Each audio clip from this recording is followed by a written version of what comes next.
बादब बामुलाहज़ा में मैं फ़ज़ल इमाम मलिक। आंध्र प्रदेश के विशाखापट्टनम में एक दुखद घटना हुई। 40 दिनों के बाद एक chemical plant LG polymer India को खोला गया था, लेकिन वहाँ गैस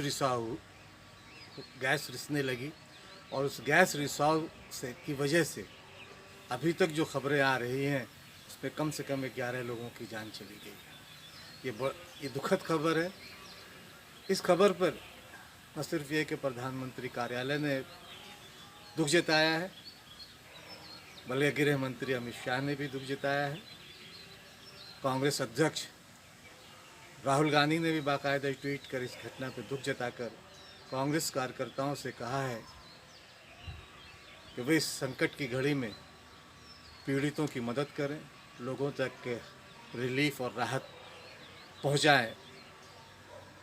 इनके अलावा भाजपा के राष्ट्रीय अध्यक्ष जेपी नड्डा, गृह मंत्री अमित शाह, राष्ट्रीय लोक समता पार्टी के अध्यक्ष उपेंद्र कुशवाहा,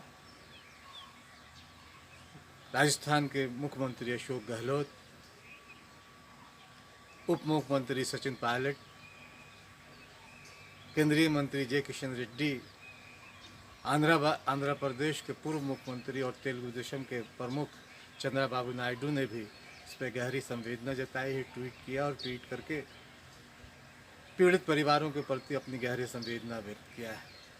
सरकार ने मरने वालों के परिजनों को मुआवजे का ऐलान भी कर दिया है, लेकिन इन सब के बीच कई सवाल जाहिर है कि उठ रहे हैं और उठेंगे, और इन सवालों को लेकर ही राष्ट्रीय मानवाधिकार आयोग ने भी केंद्र सरकार और राज्य सरकार को नोटिस दिया है कि कहाँ एहतियात में चूक हुई, कहाँ खामी रही, किन खामियों की वजह से गैस रिसाव हुआ।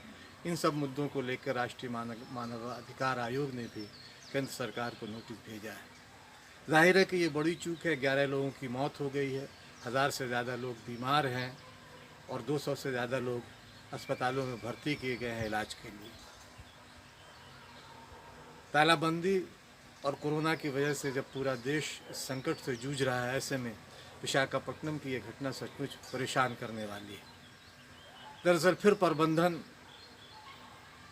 और उन लोगों की निष्ठा पे सवाल उठता है जो आम लोगों की जान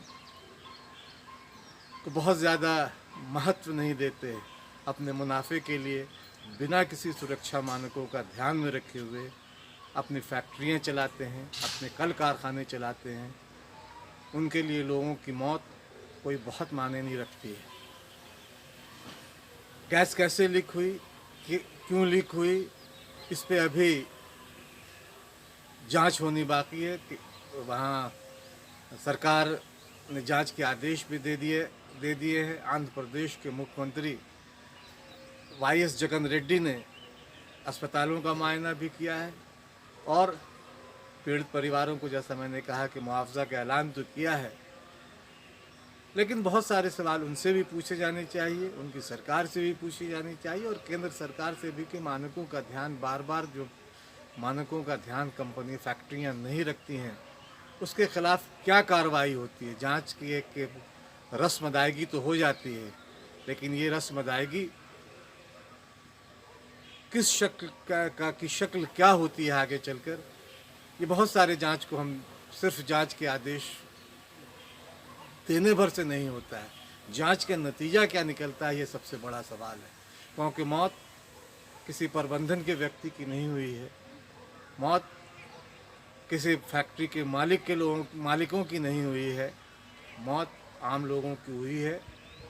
पुलिस का कहना है, फ़िलहाल जो पुलिस को पहली नज़र में जो लगा है कि 5000 टन के 2 टैंक थे जिससे गैस रिसाव हुआ और वो गैस देखते देखते इलाके में फैली और फिर लोगों को अपने चपेट में ले लिया। आंध्र प्रदेश के उद्योग मंत्री एमजी रेड्डी हैं, उन्होंने भी इसके लिए प्रबंधन को जिम्मेदार ठहराया है, लेकिन सिर्फ जिम्मेदार ठहराने भर से काम नहीं चलने वाला है। प्रबंधन के खिलाफ क्या कार्रवाई होगी, सवाल इसे लेकर है। चंद्रबाबू नायडू ने तो वहाँ जाने की मांग भी की है, लेकिन अभी तक उन्हें जाने की इजाज़त, जैसे खबरें मिली, इजाज़त नहीं मिली है। जाहिर है कि हो सकता है कि सुरक्षा मानकों का ध्यान रखा गया हो, तालाबंदी भी है, कोरोना का ख़तरा भी है। इन सब खतरों के बीच ये नई परेशानी लोगों के लिए सकते में डालने वाला है, लोगों को बहुत परेशान करने वाला है। केंद्र सरकार और राज्य सरकार कह तो रही है कि वो इसके इन प्रबंधकों के खिलाफ कार्रवाई करेगी, उचित कदम उठाएगी, लेकिन ये उचित कदम क्या होता है हम सभी जानते हैं। लोगों की मौत हो जाती है, जांच बिठा दिए जाते हैं और फिर वो जांच चलती रहती है। सालों से बहुत सारी जांच चल रही है, उस जांच के क्या नतीजा निकले, क्या नतीजा सामने आया, कौन दोषी है, बहुत सारी जांचों को पर अभी भी रहस्य बरकरार है। बहुत सारे जांच की पड़ताल होनी बाकी है। फाइलें या तो कहीं गुम हो जाती हैं या फाइलें कहीं दबा दी जाती हैं। अगर जांच हो भी जाती है, जांच के नतीजों को जांच आयोग सरकार को सौंप भी देता है, तो भी सरकार उस पर कुंडली मार के बैठ जाती है। आज से नहीं, सालों से ये चला आता रहा है। हर बार कोई घटना होती है, हर बार जांच के आदेश हो जाते हैं और फिर मामला वहीं का वहीं जस का तस रह जाता है। इस बार भी मामला इससे आगे बढ़ेगा लगता नहीं है, क्योंकि मारे गए लोग आम लोग हैं।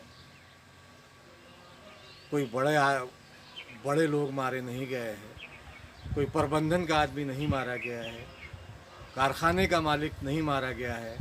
लेकिन सवाल ये है कि 40 दिन के बाद जब ये कारखाना खुला तो वहाँ एहतियात बरती गई या नहीं गई, ये बड़ा सवाल है। और अगर ये सवाल सही है तो इस वीडियो को लाइक, शेयर और सब्सक्राइब